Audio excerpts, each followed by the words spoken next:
అందరికీ నమస్కారం. నా పేరు Archana. Welcome to mysterious stories. ఈరోజు కథ సెల్లింగ్ వర్జినిటీ. అతన్ని రాత్రి కూడా చూడలేదు. ఇప్పుడు చూడాలి అన్న ఆతృతతో తల తిప్పి చుట్టూ చూసిన తనకి అతను కనిపించలేదు.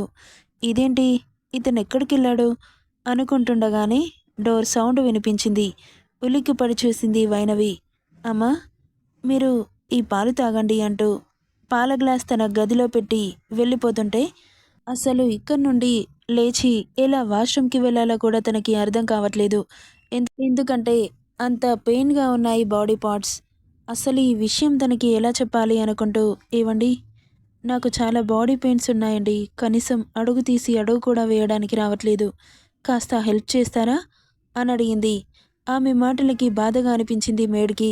ఇక దగ్గరికి వచ్చి, తప్పకుండా చేస్తాను, నువ్వంతలా అడగాల అంటూనే తన ఒంటిని బెడ్షీట్తో కప్పిన వైనవి ఓన్లీ మ్యాక్సీ తొడిగి తనని వాష్రూమ్కి మెల్లగా తీసుకెళ్ళి లోపల కూర్చోబెట్టింది. ఇక హాట్ షవర్ ఆన్ చేయగానే ఆమె ఒంటి మీద పడుతున్న వేడి నీళ్ళకి చాలా హాయిగా అనిపించి టవల్ చుట్టుకొని బయటకు వచ్చి మేడ్ చేతిలో ఉన్న చీర కట్టుకోవడానికి ఓపిక లేకపోతుంటే మ్యాక్సీ తొడుక్కొని బెడ్ మీద అలాగే కూర్చుండిపోయింది. ఇక మేడ్ వేడి పాలు తన చేతిలో పెట్టి, ఇవి తాగండమ్మా, నేను బ్రేక్ఫాస్ట్ తీసుకొస్తాను అంటూ వెళ్తుంటే, ఏవండి అని పిలిచింది. తల తిప్పి చూసి, చెప్పమ్మా అనింది. మీ సార్ ఇప్పుడు ఇంట్లోనే ఉన్నారా? లేరమ్మా, మార్నింగ్ అనగా వెళ్ళారు. ఎక్కడికి వెళ్ళారో తెలీదమ్మా. ఎందుకు? నేను మా అమ్మని చూడాలి, మీరు ఇంకా కంగారు పడకండి, ఆయనే తీసుకెళ్తారు అని చెప్పి అక్క నుండి వెళ్ళిపోయింది మేడ్. నాకు కనబడకుండా ఎందుకు దాక్కుంటున్నారు? ఇప్పుడు కూడా ఎక్కడికి వెళ్ళారు అని ఆలోచిస్తూనే పాలు తాగి బెడ్ మీద అలాగే పడుకుండిపోయింది. కాసేపటికి బ్రేక్ఫాస్ట్ తీసుకురావడంతో, నేను మీ సార్తో కలిసి బ్రేక్ఫాస్ట్ తినాలనుకుంటున్నాను, అరేంజ్ చేస్తారా అనింది. అస్సలు ఇలా అడుగుతుందని ఎక్స్పెక్ట్ చేయలేదు మేడ్. ఆమె ఫేస్లో స్వచ్ఛమైన నవ్వు విరిసింది. చెప్పండి, అరేంజ్ చేస్తారా అనింది. తప్పకుండా చేస్తానమ్మా అంటూ నవ్వుతూ కిందకెళ్ళింది. వేడివేడి పాలు కడుపులో పడగానే కాస్త రిలాక్స్గా అనిపించి అలాగే కళ్ళు మూసుకుంది. కాసేపటికి డోర్ తెరుచుకుంది. అంత నిద్రలో కూడా కళ్ళు తెరిచి చూసింది వైనవి. కొత్త ప్లేస్ కదా, కాస్త టెన్షన్గా అనిపించి సరిగ్గా నిద్రపోలేదు. ఇక తల తిప్పి చూసిన తనకి 6 ఫీట్ కటౌట్ చాలా హుందాగా నడుచుకుంటూ వస్తుంటే ఆటోమేటిక్గా ఆమె కళ్ళు పెద్దవయ్యాయి. అతను యావరేజ్గా ఉంటాడేమో అనుకుంది, కానీ అస్సలు కాదు. సినిమా హీరోలు కూడా అంత హ్యాండ్సమ్గా ఉండరేమో, చాలా అందంగా ఉన్నాడు, రాకుమారుడిలా. ఇక తన పక్కన కూర్చుంటూ ఆమెను ఒక చేతితో లేపి కూర్చోబెట్టి మేడ్ బ్రేక్ఫాస్ట్ ఇచ్చి వెళ్ళిపోవడంతో దాని చేతిలోకి తీసుకుని ఆమెకు నోట్లో పెడుతుంటే అలాగే నోరు తెరిచి చూస్తూ ఉందే గాని ఈ లోకంలోకి మాత్రం అస్సలు రావట్లేదు. అతను ఏదో యావరేజ్గా ఉంటాడేమో అనుకుంది. అస్సలు ఎక్స్పెక్ట్ చేయలేదు అంత అందంగా ఉంటాడని. ఇంత అందమైన రాకుమారుడితో ఆమెకు తెలియకుండానే ఒక రాత్రి అతనితో గడిపేసింది అన్న ఊహకి ఆశ్చర్యం ఆమెలో. ఏ అమ్మాయినా అతను ఒక చూపు చూస్తే చాలు అనుకునే అంత అందం అతనిది. కాకపోతే ఆమె పూర్తిగా అతనితో పడుకుంది. కానీ అంత అందమైన గ్రీకు గాడ్లా ఉన్న అతన్ని కళ్ళు నోరు తెరిచి చూస్తూ ఉండిపోయింది. అతను ఆమెకు తినిపించి అక్కడి నుండి వెళ్ళిపోయాడు. అప్పుడు ఈ లోకంలోకి వచ్చింది తింగరి. ఉన్నప్పుడేమో నోరు తెరుచుకొని చూస్తూ ఉంది. వెళ్ళిపోగానే ఈ లోకంలోకి వచ్చి, అయ్యో సార్ అంటూ నోట్ల నుండి మాట బయటకు వచ్చిందో లేదో అతనిప్పుడు ఆ రూమ్ దాటేశాడు. ఇక నిరాశతో మోది ముడుచుకొని కాసేపు అలాగే కూర్చునిపోయింది. అతని అందాన్ని గుర్తు చేసుకుంటూ, ఇంత అందమైన వ్యక్తితో నేను ఒక రాత్రి గడిపానా? బట్ ఆయన గారు ఎందుకు విచిత్రంగా ప్రవర్తిస్తున్నాడు? నాతో ఎందుకు మాట్లాడట్లేదు? నేను ఆయనతో తినాలని ఒక్క మాట అంటే నాకేకంగా తినిపించే వెళ్ళిపోయాడు. ముచ్చట్లు చెబుతా కూర్చుంటాడు అనుకున్నాను. వాడు ముచ్చట్లు చెప్పే బాపతు కాదులేమే.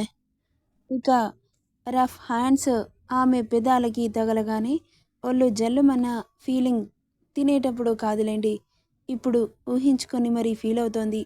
అప్పుడు అతన్ని చూడడానికే సరిపోయింది. ఆ ఫీలింగ్స్ అన్నీ ఫీల్ అవ్వడానికి పాప ఈ లోకంలోకి ఉంటేగా. ఇక బయటకెళ్ళి అతన్ని కలవాలనిపిస్తోంది. ఇదంతా ఎందుకు చేశాడని అడగాలనిపిస్తోంది. బట్ ఒళ్ళు సహకరించడం లేదు. అడగాలంటే ధైర్యం చాలట్లేదు. ఇక చేసేది లేక ఆ రోజు రాత్రికి వస్తాడుగా అడగాలనుకుంది. ఇక ఆ రోజు మొత్తం రూమ్లోకి తన ఫుడ్ని తీసుకొచ్చింది మేడ్. ఇక ఈవినింగ్ కాస్త ఒళ్ళు నొప్పులు తగ్గడంతో వాళ్ళ అమ్మని చూడాలనిపిస్తుంటే వినయ్కి కాల్ చేసి అమ్మని చూపించమని చెప్పింది. వినయ్ వీడియో కాల్ చేసి వాళ్ళ అమ్మని చూపించాడు. ఇక కాసేపు అలా చూసుకొని కాల్ కట్ చేసింది. అమ్మ మీద దిగులు మొదలై ఫేస్ డల్గా పెట్టింది. ఒక కవర్ ఇచ్చి సార్ వస్తారు, రెడీ అయి ఉండమ్మా అని చెప్పి మాత్రమే వెళ్ళిపోయింది మేడ్. కానీ ఆమెకు ఓపిక లేదు అని చెప్పలేకపోయింది. సిగ్గుగా అనిపించి ఇక మార్నింగ్ కంటే కాస్త బెటర్గా ఉండడంతో తనే చీర కట్టుకొని రెడీ అయి కూర్చుంది. అతను వస్తే విషయం చెప్పాలనుకొని ఆమె అనుకున్నట్లుగానే అతను లోపలికొచ్చాడు. ఆమె గుండె దడగా ఉంది. అతని ఫేస్ చేయాలంటే అలా పూర్తిగా కిందకి దించేసింది. అతని చూపులకి ఒక్కో అడుగు వేస్తూ దగ్గరకొస్తుంటే ఆమె గుండెల్లో రైళ్లు పరిగెడుతున్నాయి. ఆమె గుండె సడి అతనికి వినిపిస్తోంది. అంత ఫాస్ట్గా కొట్టుకుంటోంది.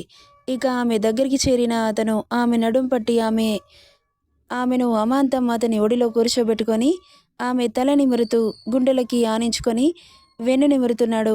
అస్సలు ఎక్స్పెక్ట్ చేయలేదు అతను అలా చేస్తాడని. అయోమయంగా చూస్తోంది. అతనితో చాలా మాట్లాడాలని ఉంది. కానీ ఎదురుగా వస్తే ఏం మాట్లాడాలో గొంతులో నుండి మాట బయటకు రావట్లేదు. ఈరోజు ఎలాగైనా అతనితో మాట్లాడించాలి అనుకుంటుంది. కానీ నోరు కదిలితేగా దేవుడా నాకేంటి ఈ పరీక్ష అనుకుంటేనే అతని మాయలో పూర్తిగా పడిపోయి అతని నడుము చుట్టూ చేతులు వేసేసింది. కళ్ళు మూసుకుని ఒకలాంటి స్మైల్ అతని పెదవులపై.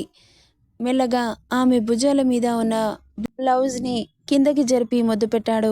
ఒక్కసారిగా కరెంట్ షాక్ కొట్టినట్లు అనిపించి కళ్ళు గట్టిగా మూసి అతన్ని ఇంకా గట్టిగా అదుముకుంది. మెల్లమెల్లగా ఆమె ఒంటి మీద ఒక్కో వలువ దూరమవుతూ ఉంటే ఆమె ఒంటిని గాఢంగా చుట్టేస్తూ ముద్దులు పెడుతుంటే ఆమె ఒళ్ళు అతని తాకిడికి తట్టుకోలేక ఎగిసిపడుతోంది. ఇక ఆమెను బెడ్ మీదకి చేర్చి పూర్తిగా ఆమె మీదకి చేరాడతను. అతని మాయలో పూర్తిగా పడిపోయిన వైనవి అతని చేష్టలకి ఆమె శరీరం అదుపు తప్పి అతని స్పర్శలో ఎన్నో వేల మధుర అనుభూతులని పొందుతోంది. తీయటి బాధని అనుభవిస్తోంది. ప్రతి ఇంచుని అపురూపంగా తాకుతూ ఆమెలోకి స్మూత్గా చేరిపోయాడు. ఇక ఇద్దరి శరీరాల తాపాన్ని కొన్ని గంటల పాటు తీర్చుకొని అలసి సొలసి నిద్రలోకి జారుకున్నాడు. అతన్ని ప్రశ్నించాలన్న ఆమె ఆలోచన మరిచిపోయి గాఢ నిద్రలోకి వెళ్ళిపోయింది వైనవి. ఎర్లీ మార్నింగ్ లేచి బయటకెళ్తున్న అతని చేతిని గట్టిగా పట్టుకుంది వైన్. తల తిప్పి చూసిన అతను కళ్ళు మూసుకొని మీతో మాట్లాడాలి ప్లీజ్ నాకు టైం ఇస్తారా అని అడిగింది చాలా రిక్వెస్టింగ్గా. ఆమె మాటకి అడుగు ముందుకు పడేదల్లా అక్కడే ఆగి ఆమె పక్కన కూర్చొని చెప్పు అన్నట్లు చూస్తున్నాడు. కూర్చోబెట్టుమన్నట్లు 2 చేతులు చాపింది. చిన్నపిల్లల అవలిలగా లేపి కూర్చోబెట్టాడు ఆశ్చర్యంగా చూస్తూ. మిమ్మల్ని చాలా అడగాలనుంది కానీ మిమ్మల్ని చూస్తుంటే నా గొంతులో నుండి మాట రావట్లేదు. కానీ ప్రశ్నార్థకంగా మిగిలిన నా జీవితానికి సాటిస్ఫాక్షన్ ఉండాలంటే మనసులో ఉన్న ప్రశ్నలన్నీ మిమ్మల్ని అడగాల్సిందే. చెబుతారా అని చిన్నగా అడుగుతుంటే చెప్పు అన్నట్లు చూశాడు. మీరు నాతో ఎందుకు గడపాలి అనుకున్నారు? మీ చుట్టూ చాలామంది అమ్మాయిలు, మీ అందానికి పడి చచ్చిపోయే అమ్మాయిలు, నాకంటే అందమైన అమ్మాయిలు చాలామంది ఉంటారుగా. నన్నే ఎందుకు సెలెక్ట్ చేశారు? నాకండగా ఎందుకు నిలుస్తున్నారు? నాతో ఇలా మాట్లాడకుండా ఎందుకున్నారు అని అడుగుతుంటే ఏం సమాధానం చెబుతాడా అనే వాయిస్ అసలు ఎలా ఉంటుందా అన్నట్లు చూస్తూ ఉంది ఎగ్జైటింగ్గా. I want you, only you అంటుంటే గుడ్లు పెద్దవి చేసుకుని చూస్తోంది. I will do anything for you. అతని మాటకి ఏం మాట్లాడాలో అర్థం కాలేదు. ఏం అడగాలో కూడా అర్థం కాకపోతే ఆమె నోట్లో నుండి మాటలు కరువయ్యాయి. అతని మాట చాలా ఇంటెన్స్డ్గా వచ్చింది. కానీ ఎందుకో అడగాలనుకునేసరికి అతను ఎప్పుడో ఆ రూమ్ దాటేశాడో. అతనికి నేను ఇంతకు ముందే తెలుసా, లేక మొదటిసారి నన్ను చూస్తున్నాడో? మొదటిసారి చూసి ఇష్టపడే అంత మిస్ వరల్డ్నో మిస్ యూనివర్స్నో కాదుగా, జస్ట్ ఆర్డినరీ అమ్మాయిని, పేదరికంలో పుట్టిన సగటు అమ్మాయిని. నాలాంటి అమ్మాయిలు చాలామంది ఉంటారు. నాకంటే అందగత్తెలు ఈ భూమి మీద ఇంకా ఇంకా ఉన్నారు. వాళ్ళందరినీ వదిలిపెట్టి నన్నెందుకు ఎంచుకున్నాడు? ఇదేంటి ఇంత అన్సాటిస్ఫైగా ఉంది అని ఆలోచనలోనే ఉండిపోయింది. ఇక ఆలోచించి బుర్ర పాడు చేసుకోవడం ఇష్టం లేక వెళ్ళి ఫ్రెష్ అయ్యి వచ్చి రూమ్లో ఉండి బోర్ కొడుతుంటే పూర్తిగా కిందకి వెళ్ళిపోయింది వైనవి. ఇక ఆ ఇంట్లో తిరగాలంటే భయం వేస్తున్నా తప్పదు, లేకపోతే పిచ్చి పడుతుంది రూమ్లో అని తల తిప్పి చూసిన ఆమె కళ్ళు పెద్దవయ్యాయి. నెక్స్ట్ పార్ట్లో ఏం జరుగుతుందో చూద్దాం. ఈ స్టోరీ ఎలా ఉందో కామెంట్ చేయండి guys. Thank you for listening.